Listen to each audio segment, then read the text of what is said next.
यहाँ मुफस्सिरीन ने एक बात लिखी है इस आयत के तहत कि फरमाया जो ज़मीन पे चलने वाला है उसका रिज़्क़ अल्लाह के ज़िम्मे।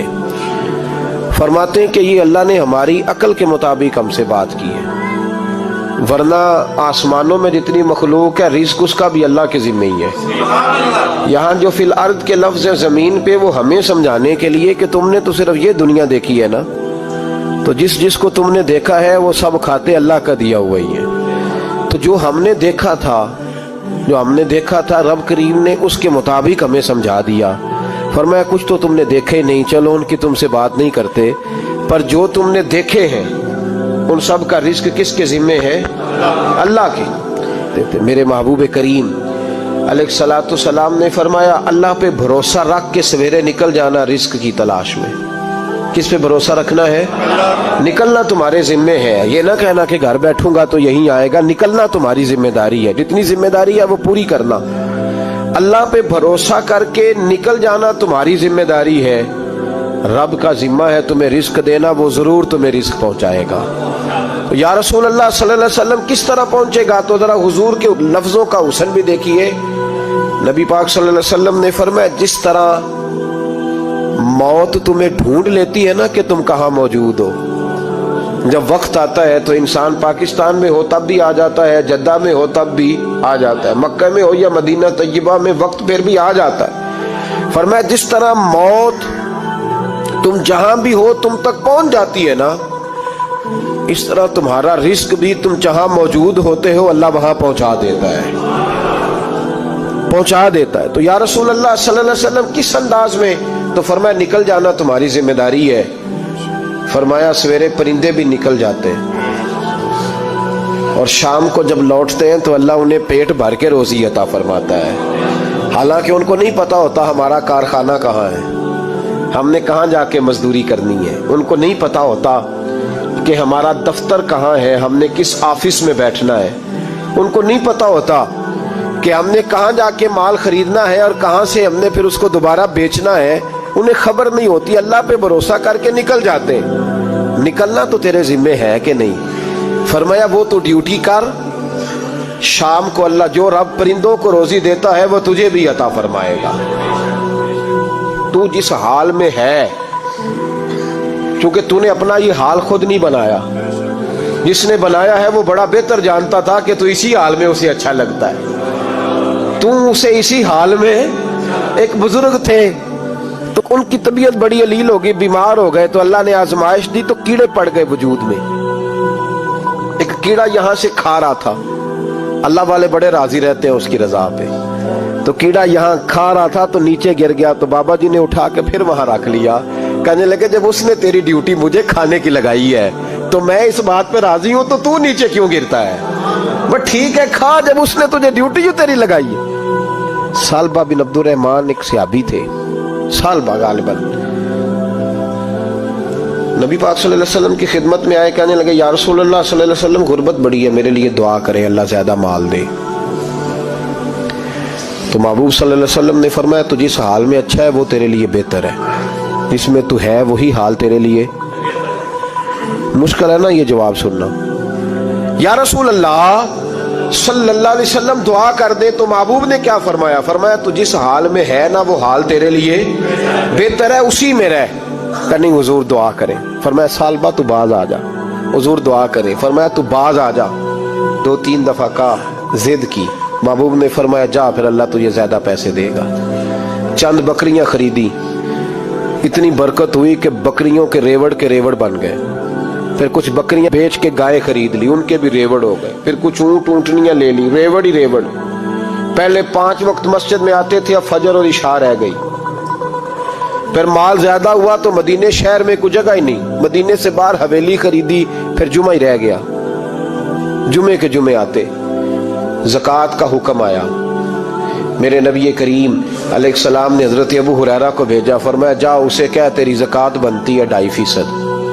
तो सालबा के पास हुजूर ने पैगाम भेजा। पहले तो कहा तेरे लिए बेहतर नहीं माल, जब इसरार किया तो बड़ी बरकत हो गई, बड़ा आया तो फरमाया ज़कात दे, 2.5% ज़कात है। अब जब सोचा कि 5 ऊँटों पे एक बकरी जाएगी और बड़ा सारा मुझे देना पड़ेगा, अब जब गौर किया तो ये तो ना कहा कि मैं नहीं देता, हजरत अबू हुरैरा से कहने लगे, नबी करीम अलैहिस्सलाम की खिदमत में अर्ज करना कि मैं खुद आऊँगा। हजरत अबू हुरैरा ने आके अर्ज की, या रसूल अल्लाह सल्लल्लाहु ताला अलैहि वसल्लम, हुजूर वो कहते थे मैं खुद आऊँगा। तो कहते हैं महबूब ने ठंडी सांस ली, फरमाया उसे कहा था कि तेरे लिए माल बेहतर नहीं, अब हलाक हो गया, हाय अफसोस हलाक हो गया। उनको भी थोड़ी देर के बाद एहसास हुआ कि ये मैंने क्या किया, नबी पाक को ही कह दिया नहीं है, हुजूर को कह दिया बाद में आऊंगा। अब दौड़े आए, अर्ज की हुजूर मैं सारा कुछ लेके आया हूं, कबूल कर ले।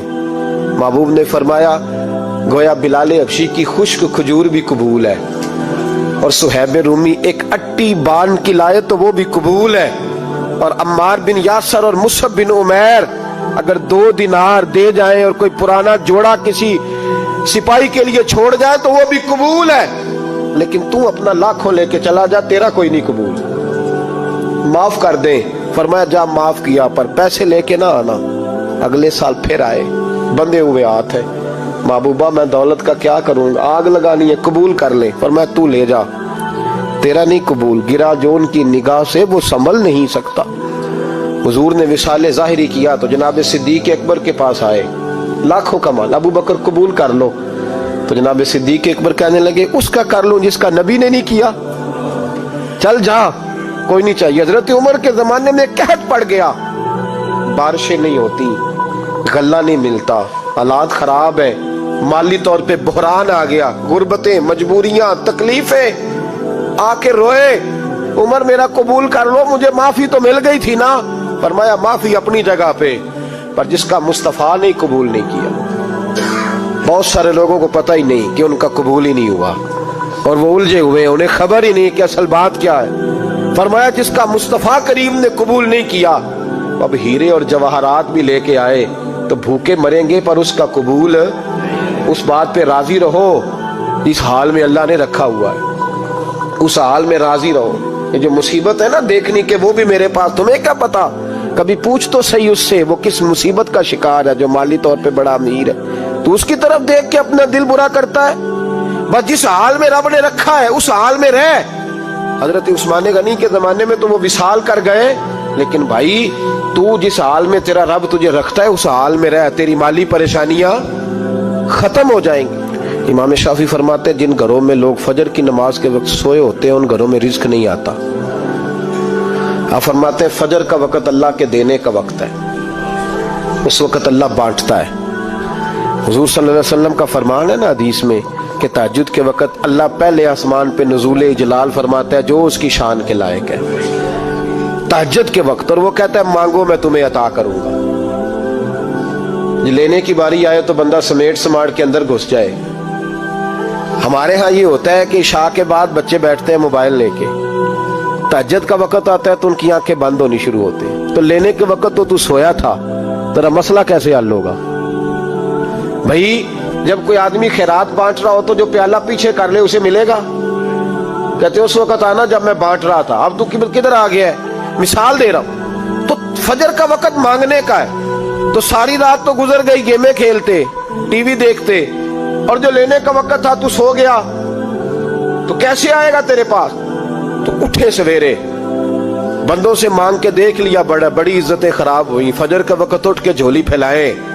मेरे रसूल पाक अलैहिस्सलाम फरमाते हैं, रब फरमाते हैं जब बंदे मेरे आगे झोली फैलाते हैं मुझे शर्म आती है, कैसे खाली वापस कर दूं? तो उसके सामने झोली फैलाएं सवेरे उठ के, रिस्क में बरकत होगी। और फिर एक और बात, 5वीं बात, रिस्क में तंगी उस वक्त होती है जब हम माल गलत जगह पे खर्च करते हैं। अल्लाह माल देता है अपने फजल से, और जब हम उसे जाया करें, मिसाल देता हूँ, मेरे पास एक शख्स ने आके कहा हजरत जी बच्ची की शादी है, या मेरा घर में कोई बीमार है, या बड़ी आजमाइश है, 10,000 की जरूरत है, मैंने थमा दिया उसको। फिर मुझे बाद में पता चला कि ओहो वो तो याशी कर रहा है पैसों से, वो तो चला गया कहीं घूमने और फलां होटल में, महंगे होटल में बैठ के खाना खा लिया, तो मेरे दिल पे क्या गुजरेगी उस शख्स के बारे में? बिला मिसाल और बिला तशबीह समझाने के लिए अल्लाह ने माल दिया फजल से, और अगर अयाशियों में लगा दिया। सूफिया फरमाते हैं कि अगर एक धेला तू हराम जगह पे खर्च करे ना, एक धेला, तो تو 1,00,000 दिनार की बरकत तेरे घर से उठ जाती है, एक धेला हराम जगह पे। कुरान मजीद की आयत पढ़ता हूँ, रब फरमाता है वमन आरदा अन जिक्री फइन्ना लहू मईशतन दनका। बड़ी सख्त आयत है। वमन आरदा अन जिक्री, फरमाया जब तू मेरे तज़किरे से, मेरे जिक्र से मुंह फेर लेता है, फइन्ना लहू मईशतन दनका, तो मैं तेरी मईशत को, तेरे रिस्क को तंग कर देता हूँ, फिर तेरी जिंदगानी तंग होती। और जिसकी जिंदगी अल्लाह तंग करे उसकी कोई खोल सकता है? कहते हैं बड़ी जगहों पे गया हूं, बड़ी फूके मरवाई, बड़े दम कराए, हालात सही नहीं होते, तो मस्जिद आके तौबा कर। वो कह रहा फइन्ना लहू मईशतन दनका, ऐलान है कुरान पाक का कि जब तू मेरे जिक्र से मुंह फेरेगा, रोटी मेरी खाए और पैसे लेके याशी करे, मस्जिद आई ना। हुक्म तो यह है कि जितनी जितनी नेमत बढ़ती जाए सजदे बढ़ने चाहिए, लेकिन हम लोग सजदे कम करते जाते हैं, फर्द नमाज भी नहीं पढ़ते, फिर रिस्क तंग होता है, फिर अल्लाह के अदल का निजाम चलता है, फिर खराबी होती।